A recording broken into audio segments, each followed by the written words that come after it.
날씨가 알고 싶으면 몇 번? 113? 113은 간접 신고지. 간접 신고는 113. 영어로 본인 소개 한 번만 해줘요. 오케이. My name is. 이게 맞아요? 필리핀에서 마이네이미즈를 배워왔다고 2년 동안. 나이 드신 분들이 이제 맞아, 우리가 조심해야 될 이유. 큰 의미 없습니다. 우리에게 필요한 것은 오로지 아빠와 딸. 아빠와 딸이 함께 보는 옛날 TV. 딸과 함께 콘텐츠 연대기. 딸과 함께 오신 모든 분들을 환영합니다. 아빠가 제일 많이 하는 게 뭐예요? 아빠랑요? 각자 앉아서 각자 다른 게임하고. 딸과 함께 하고 싶은 거는 뭐예요? 같이 여행 가고 싶죠. 여행은 안 갔습니다. 같이 하자고 얘기 많이 해요. 제가 영화도 보러 가자고 했고 볼링도 치러 갔었고 당구도 치자고 했는데 아빠가 당구 자기 못 친다고 안 가죠. 딸과 함께 시간을 많이 보내네. 맨날 피곤하다고. 사실 아빠는 늘 피곤해. 오늘 또 딸과 함께 텔레비 한번 봅시다. 네, 어떤 거 골라볼까요? 어떤 게 보고 싶을지. 지금쯤이면 알겠지. 내가 뭘 고르든. 어차피 자기들 틀고 싶은 거 들 텐데 뭐. 뉴스 볼까요? 뉴스? 뉴스. 누가 아예 단단히 묶여져 있던 번호부책을 뜯어가 버렸습니다. 훼손된 카드와 동전을 억지로 넣어서 전화를 공중전화 고장내게 하는 박스. 사람들도 많습니다. 두꺼운 종이 상자를 잘라 공중전화 카드 규격으로 만들어 넣어 전화를 못 쓰게 만들었습니다. 책받침을 잘라서 공중전화에 넣은 사람도 있습니다. 구부러진 카드도 억지로 집어넣었고 증권 투자를 하는 카드도 전화기 안에서 발견됐습니다. 저런 거를 집어넣었다고? 저게 공중전화 박스에서 사용했었던 전화카드라는 게 있는데 알아요? 아니요. 공중전화 자체를 잘 모를 수도 있겠구나. 그렇죠? 요즘에는 없죠, 거의. 예전에는 동전으로만 하는 것만 봤지 카드로는. 아빠는 알잖아요. 공중전화 카드에 옛날에 엑스포 때 그 꿈돌이 이렇게 맞아, 꿈돌이 카드 기념. 기념으로 이런 것도 있었고 핸드폰이 없었을 때니까 공중전화 카드로 전화해서 제 여자친구한테 전화 이렇게 해서 혜연이 엄마? 아니 미안. 옛날이니까. 혜원이 엄마를 만나기 전이니까 전화를 해서 그쪽이 부모님 번호 뚝 끊고 그 길게 얘기하지 말지. 그 2,000원짜리 있었고 3,000원짜리 있었고 5,000원짜리 10,000원짜리 만 원짜리도 있었던 거. 있었어요. 요거 답례로도 많이 했어. 선물로 많이 했었어요.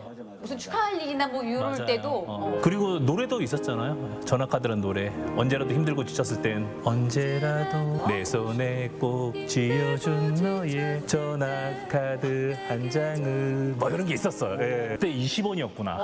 그치 20원. 20원 할 그 때. 가사 있지. 디디디 장거리 뭐야? 장거리 시외 전화. 아, 디디디디 있었고. 우리 또 이것도 혜원이 또 왕따라고 있네. 모르는 얘기만. 자기들끼리 또 불러놓고 옛날 TV에 본다면서 모르는 얘기만 하고 있고. 그래 이게 지금 소통하자는 프로그램 아닌가요, 사실은? 아빠 때는 이랬다우. 이런 적도 있었다우. 모으는 사람들도 많았었어요. 수지 받는 사람. 오 맞아 공중카드 수집했었어요. 다 쓴 것들 모으는 사람들도 있었었고. 근데 왜 고장 내는 거예요, 저거? 몰래는 정석. 넣어야 되는데 저거 그냥 안 쓰려고 일부러 만들어가지고 하다가 고장이 난다. 뭐 이런 뉴스인 맞아요. 것 같은데. 지난 1896년 우리나라에 처음 전화가 도입됐을 무렵 전화 교환 업무는 남자 교환원들에 의해 이루어졌습니다. 그러나 전화 발달로 공전식으로 바뀐 62년도부터는 전국적으로 전화 교환 업무가 여성 독점 시대를 맞기 시작했습니다. 62년 이후 33년 만에 남자 교환원이 등장했습니다. 모두 6명의 남자 교환원이 지난 1일부터 교환 업무에 투입돼서 대전 번호 안내국에서 근무하고 있습니다. 20대 초반의 이들 남자 교환원들은 신세대답게 활달하고 당당하면서도 직업의식이 뚜렷했습니다. 집에도 있었고 공중전화 박스에도 전화번호 책이 있었잖아요. 그치. 그 책이 있었고 그거를 또 우리 모를 때는 몇 번에다가 114. 114에다가 전화해가지고 114가 있었다. 식당에 전화할 때 예를 들면 예약을 하고 싶다 그러면 인터넷 찾아보지. 그때 114에 전화해가지고 뭐 텔레비 다방이 어디예요? 몇 번이에요? 몇 번이에요? 하면 연결을 시켜줬잖아요. 맞아요. 번호를 알려줘. 날씨가 알고 싶으면 몇 번? 113? 113은 간접 신고지. 간접 신고는 113. 설마 남자가 들어올까 하고 의아했거든요. 근데 막상 남자분들이 이렇게 와서 근무를 하니까요. 종전보다 좀 신선한 느낌이 있는 것 같아요. 기분 좋은 목소리네요. 아, 예, 또 안내를 하시는 분이라서 그치, 목소리 그치. 자체 톤이 느낌이 다르네요. 여보세요? 네네. 무엇을 도와드릴까요, 고객님? 저 딸과 함께 텔레비 다방 연락처가 어떻게 되나요? 네, 문야식 고객 번호는 042 여자가 해야 될 일, 남자가 해야 될 일. 구분이 많이 없어졌죠, 지금은. 혜원이는 꿈이 뭐예요? 하고 싶은 거? 일단 해외에 나가서. 아빠 지금 이미 벌어졌어. 생각지도 못했던 일이. 잘 됐다. 아니 나도 거기로 가겠어. 왜 와? 아빠는 또 이런 바람이 있지 않나요? 우리 딸이 이런 계통에서 좀 일했으면 좋겠다. 이제 학교 자체가 영어하고 관련된 학교여다 보니까 이제 외국계 회사나 외국에서 하는 것도 괜찮겠다. 그래서 가끔씩 가서 같이 놀다 오고 쉬다 오고. 필리핀 유학도 갔다 왔으니까 영어도 되게 잘하겠네요. 아니요. 영어로 본인 소개 한 번만 해줘요. 오케이. My name is 세원. 이게 맞아요? 필리핀에서 마이네이미즈를 배워왔다고 2년 동안 2년 유학했다고 했는데 네. 알아들 수 있는 것만 해도 감사하네요. 네. 배려심이 쩌네요. 아, 그러네. 우리를 위해서 오케이. 오케이. 이런 삼성문학계에서 국어과 평가 시험을 학생들이 치르고 있습니다. 문제는 모두 주관식 평가로 개와 돼지의 같은 점과 다른 점을 설명하라는 문제도 있었습니다. 개와 돼지의 같은 점 다른 점이 뭐예요? 먹을 수 있다? 못 먹는다? 집 방 안에서 기를 수도 있고 아니면 집 밖에서 기르느냐 뭐 요거 요즘 돼지 집에서 그래, 애완돼지 있다, 맞다. 그 당시에 그럼 초등학생들은 뭐라고 한 거예요? 개와 돼지는 같은 동물이고요. 소중한 생명이 있다는 점이라고 썼고요. 다른 점은 개는 사람의 이로운 점을 많이 도와줬는데 그 돼지는 조금 사람에게 이로운 점을 도와주지 않았다고 그렇게 적었습니다. 혜원이는 자격증 지금 뭐 있어요? 자격증 뭐 준비하는 거라던가 요즘 대학생들은 뭐 자격증 필수 자격증 이런 거 있나요? 필수 자격증은 없는 것 같고 엑셀이 있으면 좋죠. 내 첫 차가 엑셀이었는데 저는 이제 언어 관련해서, 외국어 관련해서 자격증을 2분 안 떨어지는데 자격증만 소유. 일본어도 있고 네. 또 가야금 중국 자격증. 가야금도 있고. 네. 실전에서 또 약해서. 이게 문제구나. 주입식 교육 뭐 이런 거. 예전에 뭐 사지선다 오지선다였으면 모를 때 다 번호 찍었었잖아. 아빠는 어떻게 했어요? 연필도 많이 돌렸고. 여기 해가지고 1번으로 그냥 쭉 가거나 5개만 맞자 뭐 이렇게 할 수도 있고 좀 더 전략적으로 하면 내가 풀 수 있는 문제들을 내가 100% 정답이다 생각한 것들을 제외시키고 번호가 없는 것들 그걸로 이제 쭉 밀어가. 골고루 좀 몰지 않았겠냐. 내가 정확히 이거 4개가 맞아 1번은 정답이 맞아 그럼 1번을 제외시킨 그 성공률이 어땠어요? 별 차이가 없더라고요. 머리 쓴다고 썼는데. 보통 OMR 카드에다가 컴퓨터 사인펜으로 하니까 하트 그리.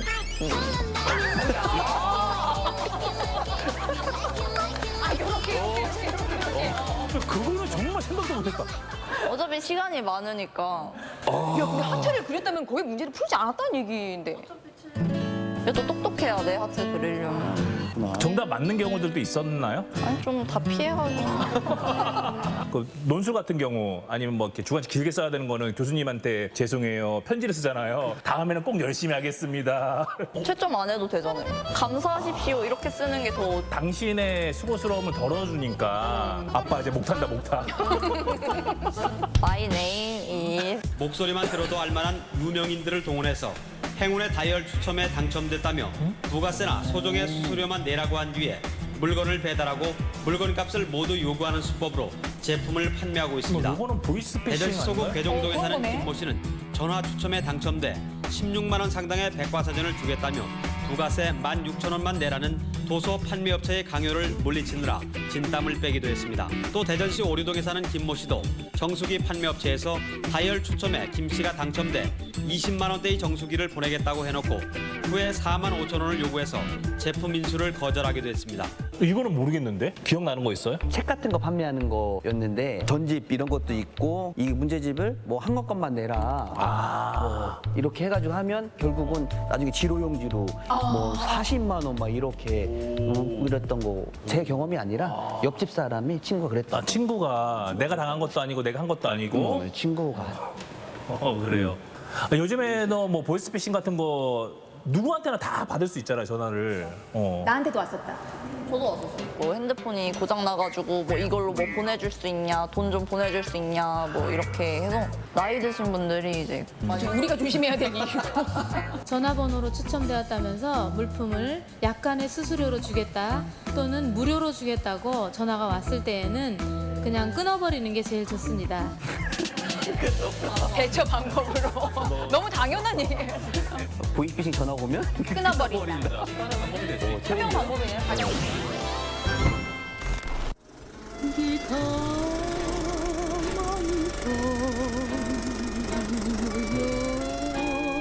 안녕하십니까. 왕호 전축국전 올드보이 아나운서 이영구입니다. 여러분 이 노래 기억하시느냐죠? 우후 풍문으로 들었소.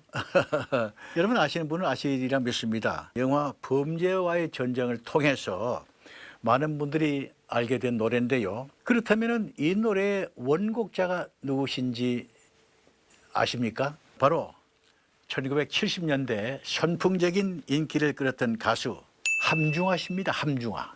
많은 곡을 히트시킨 그런 장본인입니다. 수많은 명곡 중에서 오늘 함께 들어볼 노래는 함중아 씨의 데뷔곡이자 그가 직접 작곡한 안개 속의 두 그림자입니다. 들어보실까요?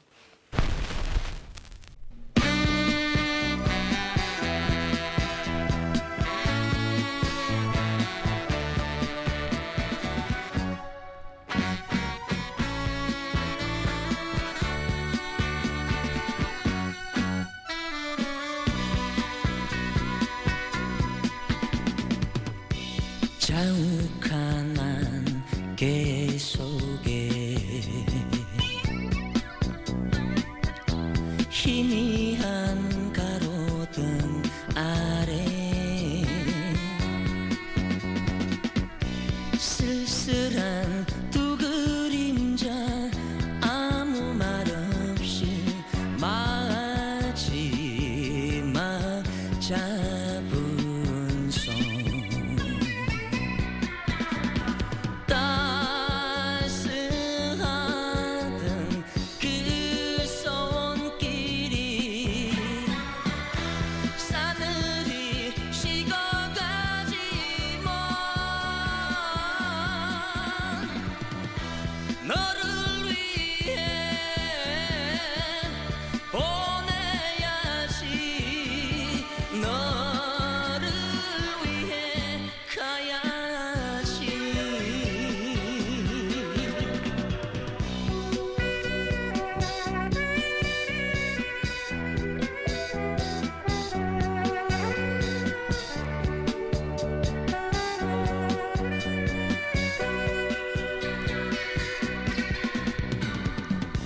자욱한 안개 속에 희미한 가로등 아래 쓸쓸한 두 그림자 아무 말 없이 돌아서야 하는가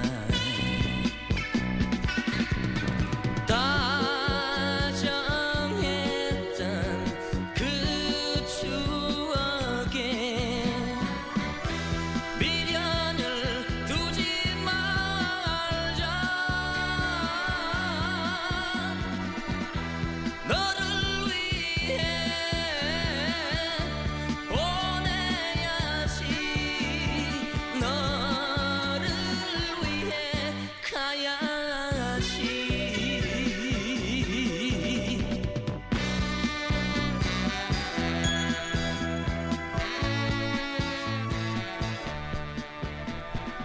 네, 1978년에 나온 곡. 데뷔하자마자 대히트를 했죠. 자욱한 안개 속에 희미한 가로등 아래. 나이트에서 이 음악이 울려 퍼지면은 완전히 죽었습니다. 나이트에서. 아주 이 밤무대에서 함중아 씨는 아주 정말 좋았어요. 그리고 이분이 그 보이스가 특이하지 않습니까? 약간 코소리 하면서도 아주 그 특이한 음색을 갖고 있고 특히 곡도 잘 쓰고 기타도 뭐 아주 명연주자였는데 함중아는 1952년생이니까 지금 살았다면은 뭐 이제 이런 되죠. 그런데 재작년 11월에 돌아갔으니까 68세에 세상을 떠났습니다. 본명은 함종규입니다. 원래 울산 태생이고요. 7남매 중에서 막내로 출생했고 호녀라가 아님에도 불구하고 특이한 외모로 인해서 형인 함정필과 함께 희망원에 한때 보내지기도 했다고 합니다. 함중아의 꿈은 유명한 기타리스트가 되는 것이 꿈이었는데 그래서 당대 최고의 기타리스트 신중현 밑에서 음악을 본격적으로 배웠다고 합니다. 당시 함중아는 아버지가 프랑스계인 호네라인 것으로 알려졌는데 그래서 호네라들로 구성된 심중현과 골든 그레이프스라는 그런 그 그룹을 만들어서 최초의 음악 활동을 시작했는데 혼혈이 아닌데 네. 먹고 살기 위해서 네, 네. 계속 혼혈인 척했다는 게 진짜 외국사람 같네요. 그러니까 그래서 자기 아버지 얘기까지 나오고 아버지가 그 뭐 프랑스계 뭐 혼혈이었다 해서 그랬을 것이다 하고 이랬던 것 같은데 아직은 뭐 정확하게 본인이 얘기를 하지 않으니까 근데 생긴 거는 정말 이국적으로 생겼어요. 그리고 아주 얼굴이 창백하게 생겼거든. 아주 밤무대에서 그 무대에 서면은요 그 조명 받고 하면은 뭐 더 좋게 뽀얗겠습니다만은 아주 원래 또 이 창백하고 하얀 얼굴이에요 양반이. 그리고 헤어스타일도 뭐 좀 이렇게 이국적으로 생겼고 그래서 혼혈이다 뭐 이렇게 했던 것 같은데 근데 이 신중현과 골든 그레이프스는 뒤에 이제 두 개로 나눠지죠. 하나는 윤수일과 솜사탕으로 또 한 그룹은 함중아와 양키즈로 나누어졌는데 이 곡 들으면서 윤수일 씨 곡이랑 좀 뭔가 느낌이 비슷하다고 생각했는데 네. 고향도 울산으로 갔고 그렇죠. 활동도 같이 했네요. 그 칼라도 비슷하고 같이 노래도 하고 그래서 원래 같이 신중현 밑에서 다 이렇게 공부했지 않습니까? 그 윤수일은 지금도 건강하게 음악 활동하고 있는데 함중아는 원래 몸이 안 좋았던 것 같아요. 그 폐가 안 좋아서 폐암으로 부산에서 세상을 떠난 걸로 알고 있습니다. 재작년 11월이에요. 얼마 안 됐습니다. 이분의 노래가 그 트롯 고고라고도 하고 트롯 락이라고도 하거든요. 특히 그 분야에서는 아마 함중아 씨가 상당한 그런 위치를 점했다고 볼 수가 있습니다. 그런데 기타리스트로서 열심히 활동을 하면서 노래를 부르기 시작했는데 이것은 바로 가왕 조용필의 인연이라고 합니다. 함중아와 양키스가 밤무대 활동을 하는데 그 당시에 그 조용필과 한 달간 같은 무대에서 활동을 했는데 조용필이가 노래를 뭐 잘하지 않습니까? 열화 같은 박수와 환호하는 소리를 듣고 자기도 기타를 하지만은 나도 노래를 한번 불러야겠다. 그래서 조용필의 노래에 감동을 받아서 나도 가수가 되겠다고 해서 가수로 전향했다고 합니다. 서른비 씨의 자료 신청해놨는데 1981년 그 10대 가수 네. 가요제에서 네. 조용필이랑 같이 연주하는 그림이 있더라고요. 그래요? 드럼의 김만수, 홀스 기타의 함중아, 조용필, 베이스의 윤수일, 그리고 올겐의 전영록 이렇게 5분이 화려하게 꾸며보겠습니다. 자, 여러분 잘 아시는 샹하이 트위스트 시작해주세요.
그래서 아까 조용필 이야기도 하셨는데 네. 되게 친하겠네요. 친했겠죠.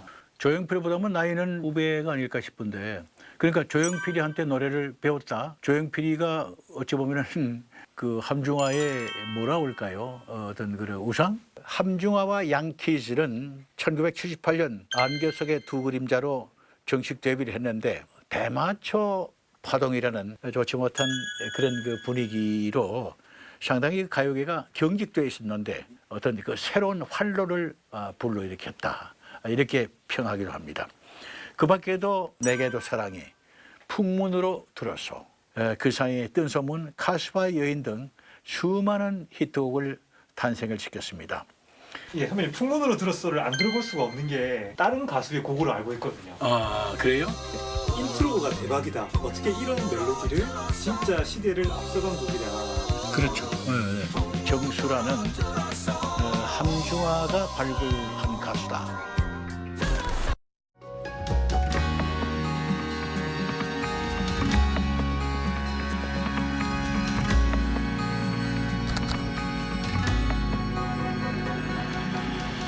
그리고 영속할 수 있는 건축물을 만들고 그 건축물을 통해서 도시를 일깨우는 사람이 진정한 이제 건축가라고 보는데, 그런 건축물에 들어가서 사는 사람들, 그 사람들이 여러 세대를 거치면서 기억을 이제 공유를 하게 됩니다.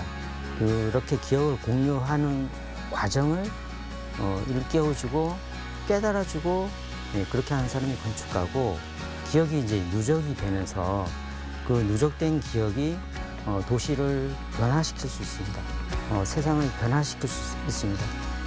그게 바로 이제 변화라고 볼 수가 있겠죠.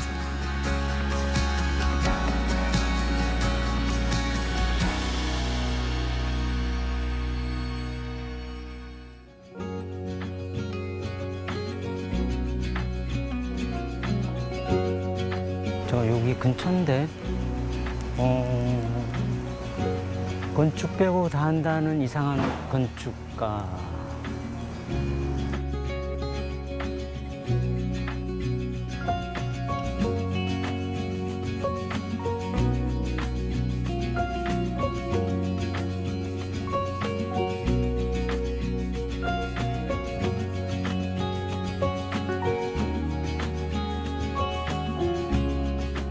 안녕하세요. 건축 빼고 다 하는 건축가 권정호입니다.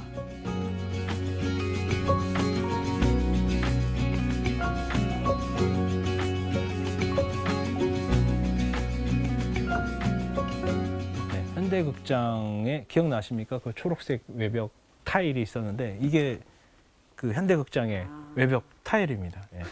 예, 지금은 뭐 형태적으로 물건은 없어서 장소만 남아 있지만 시간이 지나면은 거기에 그게 있었다라는 기억을 할 수 있는 사람이 이제 점점 없어지겠죠. 현장 증명을 할 수 있는 게 유일하게 지금은 다 이제 폐기물로 간 거 아니에요? 거의 다 쓰레기로 폐기물 처리가 돼 있으니까 뭐 잘 인디아나 존스처럼 발굴하면은 아마 한두 개는 나올 것 같은데요. 이것도 누군가한테는 별로 쓸모없는 물건일 수 있지만 제가 봤을 때는 이거 옛날에 현대극장에 있던 자리다. 이것도 중요한 뭐 자원 자산이 될 수도 있죠. 예. 하루 아침에 싹 철거돼서 없어지면 그 모든 것들이 사라지는 거잖아요. 그런 기억들이 이제 아무 생각 없이 우리가 지금 사라지게 방치하고 있는 상황인데, 그러면 어떤 게 더 좋은 건축이고 어떤 게 더 좋은 도시일까에 대한 생각을 해보면 그런 장소나 기억들이 살아있는 곳, 그런 곳이 더 좋은 건축이고 좋은 도시가 아닐까. 뭐 그런 의미에서 관심을 갖게 되고 그 자료들을 모아놓고 이제 그거를 한 번씩 이렇게 살펴보면서 내용들을 이제 파악해보는 뭐 일종의 취미 같은 거죠.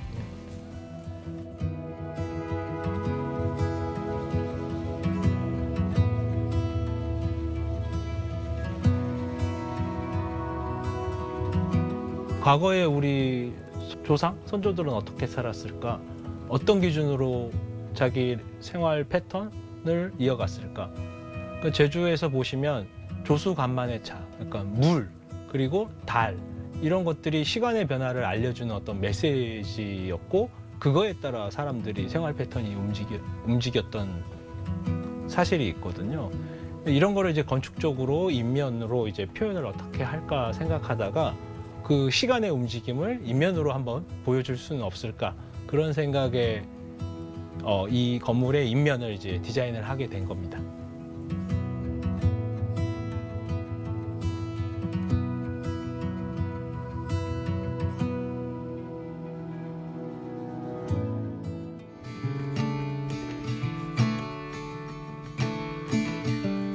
Stepping out of the shadow in my room, caught between cowboy clouds and misty moon, silver dress, sparkling lights, crystal blue. 제가 이 동네에서 나고 자랐기 때문에 어릴 때부터 이 동네를 지나다니면서 늘 보고 왔던 건물이고요. 외부에서 보시면 특징적으로 이렇게 다락이 있는 게 굉장히 인상적인데 안의 모습을 뭐 볼 수는 없었죠. 원래는 이렇게 천장이 다 가려져 있어서 살림집으로 쓰이고 있었으니까 이런 모습을 보기는 힘들었죠. 그래서 건축가로서 이제 설계를 해야 되기 때문에 이제 이 천정을 다 뜯어본 겁니다. 근데 이제 이 구조들이 이렇게 드러나니까 이게 굉장히 멋있는 거예요. 예. 일반인의 관점으로 이제 이곳에 처음에 오시는 분들은 되게 보시면 오래되고 낡고 허름하고 그래서 새로 철거를 한 다음에 뭐 이렇게 새로 짓겠다는 보통 사람들의 관점이 있는데요. 건축가가 와서 봤을 때는 이런 게 그냥 하루아침에 없어지는 거잖아요. 그 다음에 설동산의 어떤 길의 역사들이 건축물로 이렇게 좀 풍경이 남아 있으면 좋겠는데 지금 보시다시피 이제 도시계획도로가 이제 확장이 되면서 옛 정치, 옛 그 골목길의 풍경들은 거의 많이 사라진 상태라고 봅니다.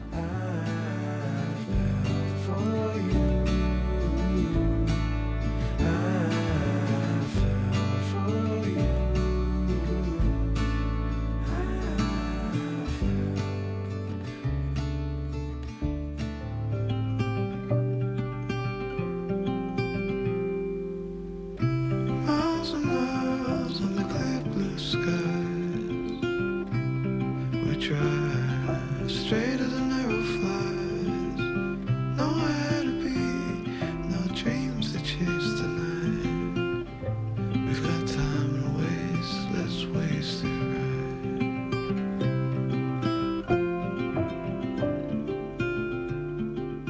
right. 여기 보니까 예전 지형 그대로 얹힌 것 같더라고요. 그러니까 절벽이잖아요, 절벽. 예전에 그러니까 절벽 상태에서 산지천을 바라보고 풍광은 굉장히 좋았던 것 같아요.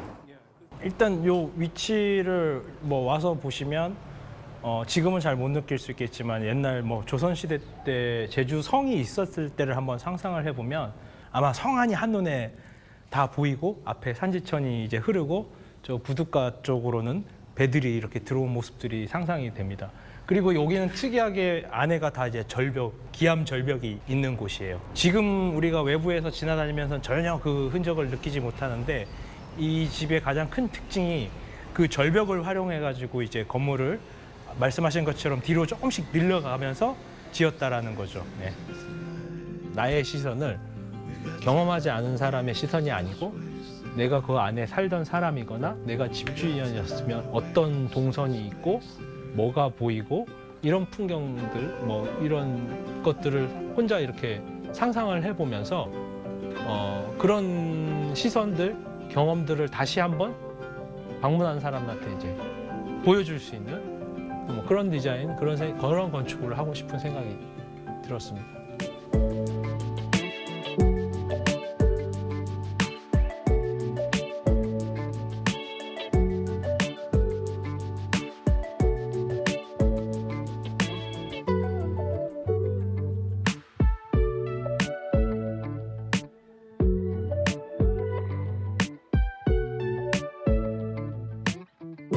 지금 현재 학교 구조 방식은 어디 가나 다 천편일률적으로 똑같은데 가장 큰 문제가 있는 것 같습니다. 만약에 그거를 조금 이렇게 바꿀 수 있거나 새로 지을 수 있는 기회가 주어진다면 어떤 공간이 아이들이나 교육적으로 더 좋은 공간인가에 대한 고민이 우리가 사회적으로 좀 합의가 되어야 될 것 같고 그거는 이제 케이스 바이 케이스로 뭐 충분히 이것처럼 덧대서 뭐 고쳐가지고 이제 잘 만들 수 있는 케이스도 있고 진짜 새로운 백지 상태에서 좋은 공간으로 이제 만들 수 있는 여러 가지 경우의 수는 좀 다양할 것 같아요.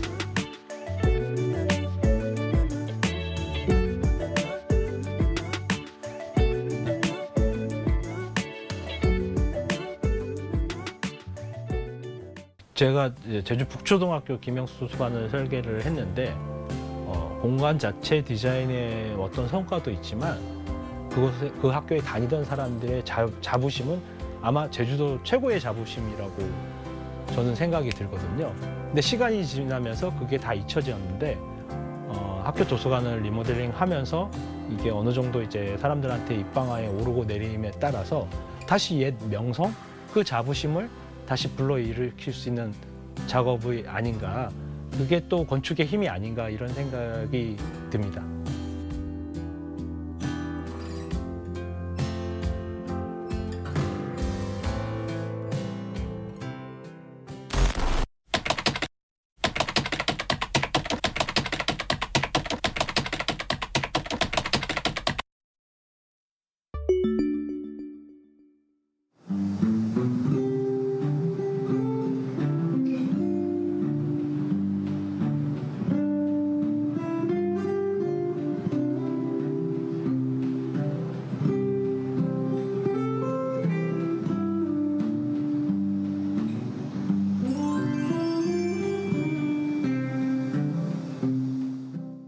안녕하세요. 반갑습니다. 저는 그리움이라는 곡으로 활동하고 있는 싱어송라이터 통기타 가수 배재혁입니다.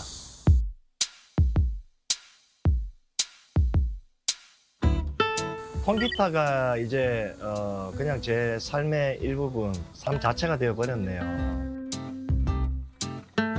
우리 통기타는 또 가슴에 이렇게 안고 치잖아요. 그러면 그 울림이 고스란히 몸으로 전달되는 그런 악기라서 늘 뭐 안고 살면서 평생 연주하고 있습니다. 저의 일집 음반 타이틀곡인데 그리움이라는 곡입니다.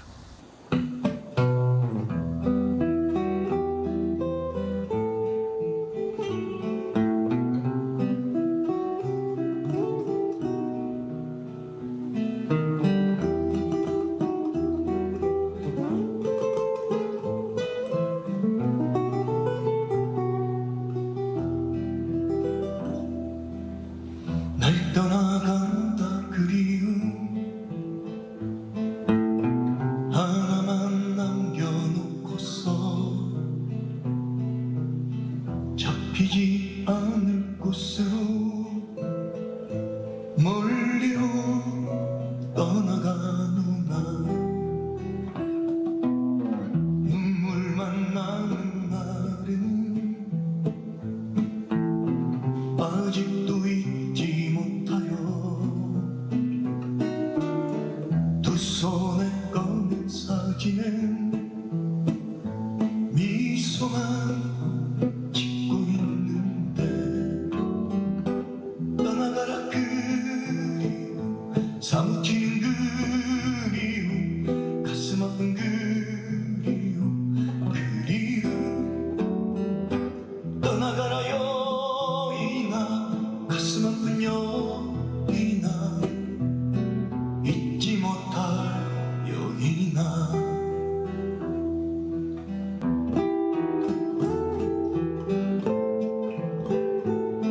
누가 그러더라고요. 가사에 왜 자꾸 떠나가라 떠나가라 하냐고 잡아야지 하는데 그 피천등님의 수필 중에 눈물이라는 부분을 보면 간다 간다 하기에 가라 해놓고 가나 아니 가나 이렇게 문틈으로 내어다 보니까 눈물이 앞을 가려서 보이지 않더라라는 구절이 있거든요. 그것처럼 반어법이죠. 가지 말라는 말인데 갈 테면 가봐라 라는 우리 피천등님의 시를 좀 생각하면서 만듭니다. 미소만 짓고 있는데 떠나가라 그리움 사무치는 그리움 가슴 아픈 그리움 떠나가라 여인아 가슴 아픈 여인아 잊지 못할 지금도 제가 많이 알려진 가수는 아니지만 그리움이라는 곡을 발표를 하고 나서 요즘 통기타 배우시는 분들도 많으시거든요. 요즘은 뭐 SNS를 통해서 야, 그 노래 누구 노래냐 악보 좀 달라 하면서 그분들끼리 소통하면서 이제 그리움을 불러주시고 우리 또 대구에서 활동하면서 개인 콘서트를 했을 때 또 많이들 찾아주셔서 만석을 채워주시고 그럴 때 너무 행복한 것 같습니다. 잊지 못할 여인아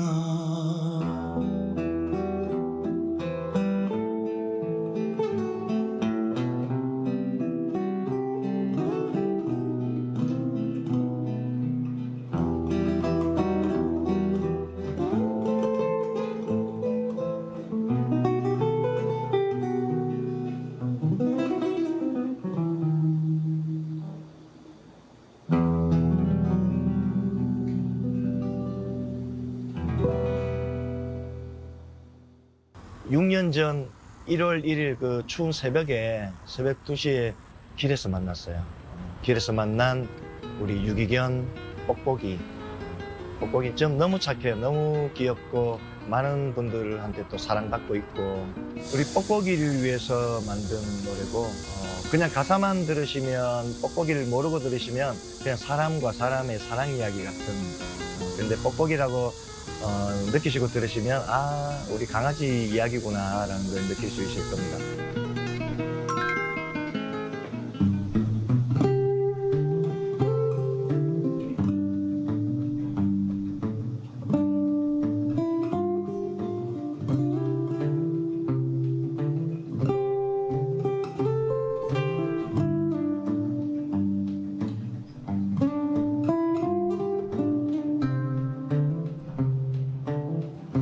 하얀 옷을 입은 그대 미소로 날 바라보네 지난 겨울 우리 만나 따스한 사랑을 하네 문을 열어주오 그대 곁에 갈 수 있도록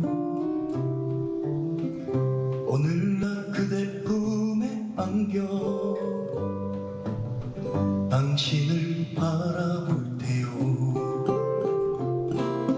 나를 바라보는 눈빛 하나로 힘들었던 많은 시간들을 잊게 하고 버림받은 아픈 상처를 감싸주고 서로의 숨결을 들으며 행복하오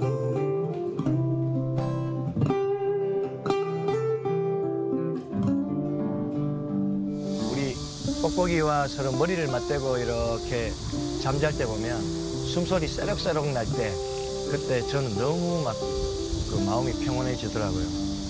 기분 안 좋았던 일들도 다 잊혀지고 뽁뽁이도 그렇지 않을까 아빠 숨소리를 들으면 그래서 이제 그 서로 숨소리를 들으면 행복하오라는 느낌으로 만든 노래가 숨결이라고. 곁에 갈 수 있도록 오늘날 그대 품에 안겨 당신을 바라볼 때요 아직 제가 음원으로는 발표하지 않은 곡인데 우리 또 팬들께서 막 커버도 해주시고 그런 곡입니다. 버림받은 아픈 상처를 감싸주고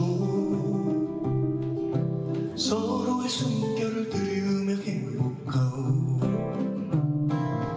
나를 바라보는 눈빛 하나로 힘들었던 많은 시간들을 잊게 하고 버림받은 아픈 상처를 감싸주고 서로의 숨결을 들으며 행복하오 서로의 숨결을 들으며 행복하오 서로의 숨결을 들으며 행복하오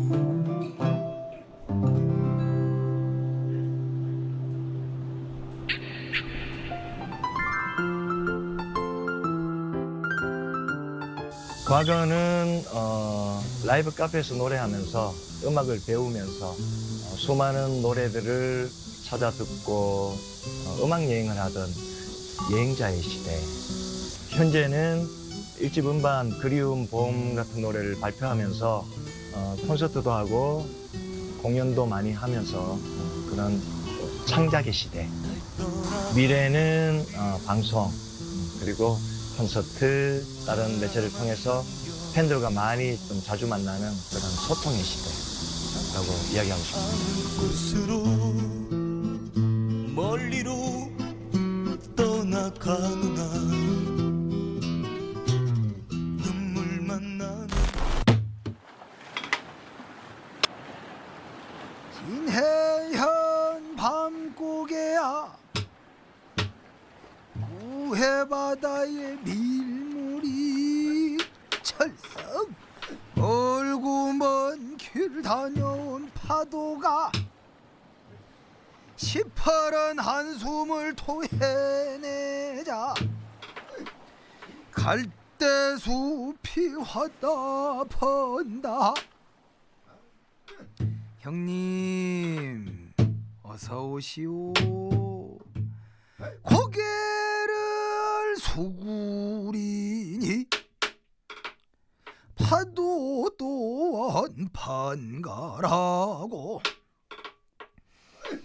인자 그만 가봐야겠네. 썰물이 빠지는구나. 그제야 바다에 본 모습이 드러난다.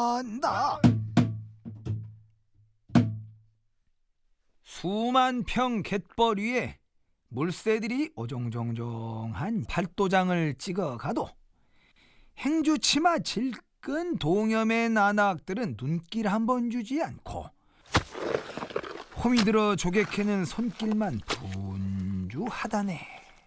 율티마을 갯벌 박사 이상일 어촌계장입니다. 모주조개를 엄청나게 생산되는 그곳이고 개운들이 22여 명이 나가면 잘 캐는 사람은 20kg짜리 한 망을 3망, 4망 캐오는 사람이 있습니다. 물때만 좋으면. 그러면 한 망에 보통 6만 원에 그래야 되는데 어촌계원의 소득에 엄청난 기여를 했습니다.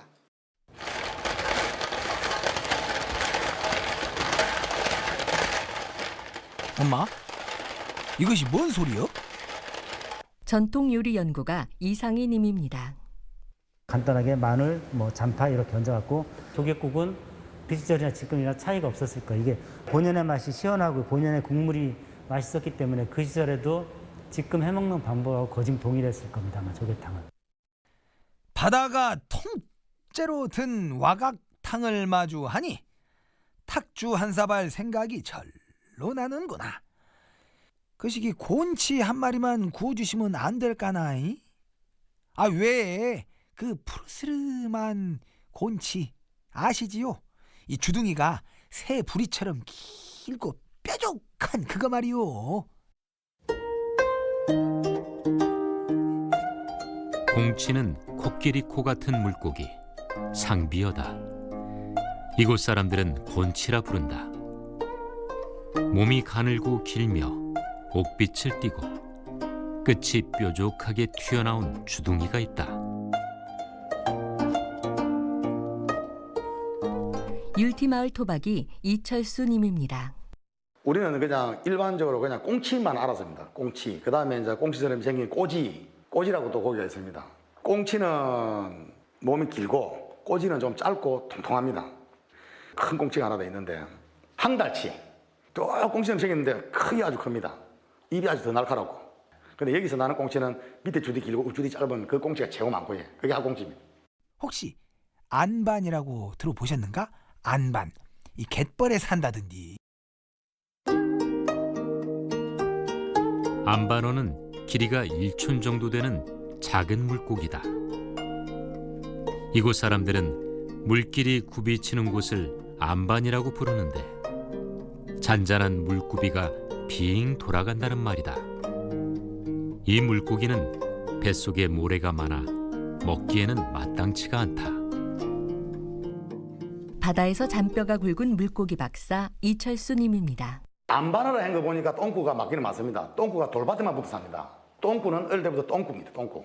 하여튼 머리는 좀 뭉퉁하고 앞 이마가 반들반들하고 다 커봐야 한 10cm밖에 안 되고 검습니다. 네? 고기 이름이 뭐라고요? 차, 그 물고기 이름도 참말로 김예선비도 책에다가 뭐라고 쓰기는 써야겠는디 이 점잖은 체면에 똥꾸라고 하기는 좀 거시기하고 얼마나 머리를 싸맸을까이? 지역문학 총서연구 경남대 한정호 교수입니다.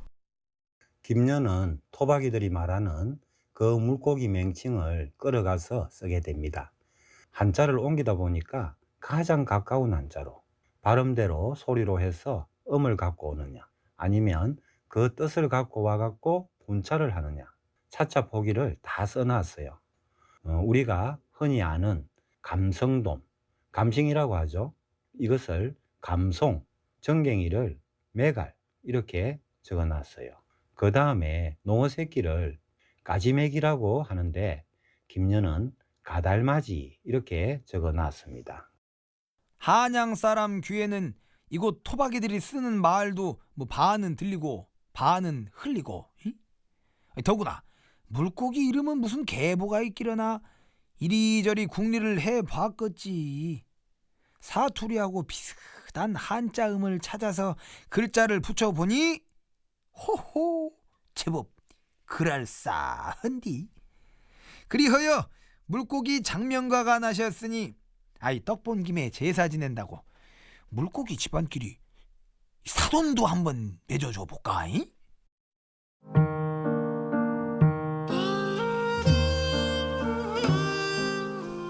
석수사도는 석수어, 즉 조기와 비슷한데 조금 작다. 꼬리가 뾰족한 편이고 옅은 홍색을 띈다. 구워 먹으면 맛이 조기와 같고 말리면 조금 매워진다. 방언에 아내의 아버지와 남편의 아버지 관계를 사돈이라고 한다.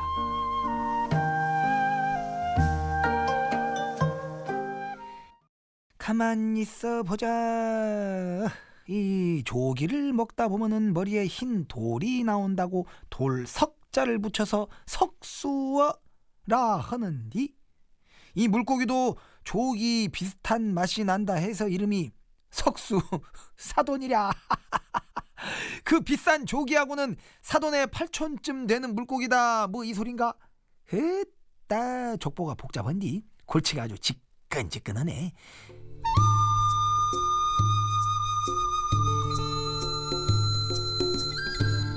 지응얼, 즉 정어리는 색이 푸르고 머리가 작다. 이곳 사람들은 이 물고기를 증울이라고 부른다. 증증울울이란 말은 덥고 답답해서 머리가 아프다는 뜻이다. 토박이들은 이 물고기가 습한 풍토병과 연관이 있다고 여겨 정어리가 많이 잡히면 반드시 장염병이 생긴다고 한다.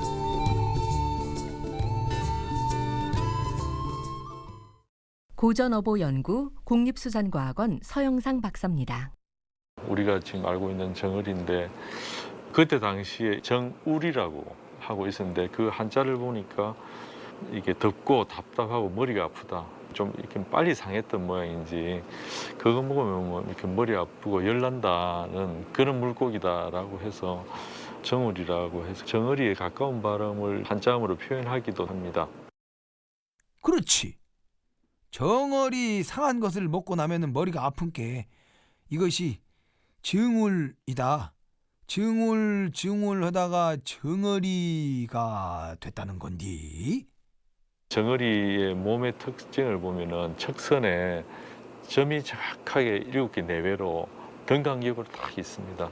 그래서 이거 보면은 마치 그 당시에 무게를 재는 저울과 같다고 보고 제가 사진 찾아보니까 경상도 방언에 정어리라고 있습니다. 그게 무게를 다는 저울을 경상도 사람이 정어리라고 했습니다. 그래서 저울 같은 물고기 해서 이것이 정어리가 되지 않았나.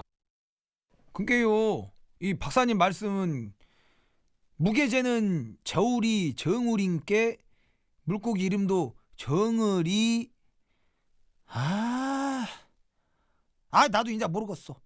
이 말 들으면 이 말이 맞는 것 같고 또 저 말 들으면 저 말도 맞는 것 같고. 우회별곡 저자 경남대 한정호 교수입니다. 김녀는 우회의 특별한 물고기 개보다 이렇게 해놨지만 이거는 진짜 수수께끼 같은 그런 책이에요. 다시 말해서 우세 사람들이 뭔가 찾아내고 수수께끼를 풀듯이 더 관심을 가지고 한번 옛것을 찾아보기도 하고 또 그 지역의 어떤 많은 어떤 생물학적인 그런 데 관심을 가져보자, 애정을 가지자. 오메 수수께끼 풀다가 날 새갔네, 날 새갔어. 탁주나 한 사발 걸치고 갈라다가 이름풀이 하다 보니 입도 호심심하고 안주 삼아 말자나 한 주먹 줘보시던가? 뭐? 말자어를 모른다고? 헤헤, 물고기 중에서도 최고 말단이지만서도 그래도 어디 있는 생선 이 말자가 무엇이냐? 에헤이, 나도 수수께끼요 한번 풀어보시오.